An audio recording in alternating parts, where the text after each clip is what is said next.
जांजगीर चांपा की रहने वाली गायत्री 90% दिव्यांग है और उसके बावजूद वो 55 से 60 बच्चों का भविष्य संवार रही हैं। शारीरिक अक्षमता के बावजूद गायत्री ने पोस्ट ग्रेजुएट तक की पढ़ाई की है। गायत्री का सपना शिक्षक बनने का था, लेकिन उसका ये सपना पूरा नहीं हो पाया। गायत्री दोनों पैरों से 100%, जबकि एक हाथ से 90% दिव्यांग है। इसके बावजूद प्रशासन की उदासीनता की वजह से वो गायत्री को सरकार योजनाओं का लाभ नहीं मिल रहा है, लेकिन गायत्री ने हिम्मत नहीं हारी और बच्चों को ट्यूशन पढ़ाकर अपना सपना पूरा कर रही हैं। गायत्री छात्रों से बहुत कम फीस लेती हैं, जबकि गरीब बच्चों को मुफ्त में शिक्षा दे रही हैं। और रही बात शासन प्रशासन की, तो शासन प्रशासन के पास हम लोग बहुत गए, यहाँ तक कि कलेक्टर जन दर्शन भी स्वयं विधि गई थी और आवेदन भी देके आई, लेकिन शासन प्रशासन को कोई किसी प्रकार का कोई सहयोग नहीं मिला। इसके कारण अब हम वर्तमान में गुहार लगाना भी छोड़ दिए हैं।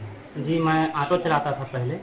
वो ऑटो मेरे को बोले गायत्री दीदी कि मेरे को कॉलेज जाना है गोपाल भैया, तो मैं उसको ऑटो में बिठा कर कॉलेज गया।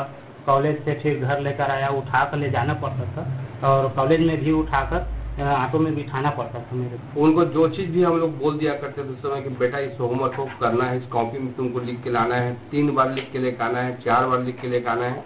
यहाँ तक कि उनको याद करने के लिए हम लोग 5 बार तक उनको लिखवाया करते थे और बराबर और कभी हिम्मत नहीं हारी। इस वक्त हम मौजूद हैं ऐसे शख्स जो शिक्षक बनने की राह पर उसकी 90% दिव्यांगता भी आड़े नहीं आया और उनको जज्बा को सलाम करते हैं और लोगों के लिए प्रेरणा बनी हुई है। गायत्री राठौर जिनसे हम बात करते हैं और वो पूर्ण 90% दिव्यांगता होने के बाद शासन प्रशासन की किसी भी योजनाओं से उनको लाभ नहीं मिला, वो वंचित रह गई। जी, आपको प्रेरणा कब मिली कि आपको शिक्षक बनना है और इस काम को जो दे रही हैं, जिनसे लोगों की भविष्य बढ़ रहे हैं, वो कहाँ से प्रेरणा मिली?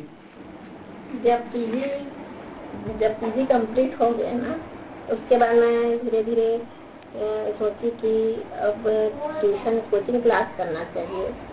कई लोग 5वीं क्लास थे फिर भी अनार का नहीं जान रहे थे, फिर उनको धीरे धीरे ट्रेनिंग की। कई बच्चे को 100% आ गया, 99% आ गया।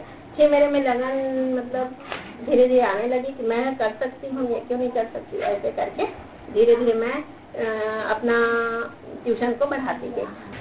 कर्मठता है, आपका जो जज्बा है वो कहीं आड़ा नहीं आया। इसका क्या रिजल्ट रहा? कौन प्रेरणादायी बने और किनके मार्गदर्शन में ये सब काम करते रहे आप?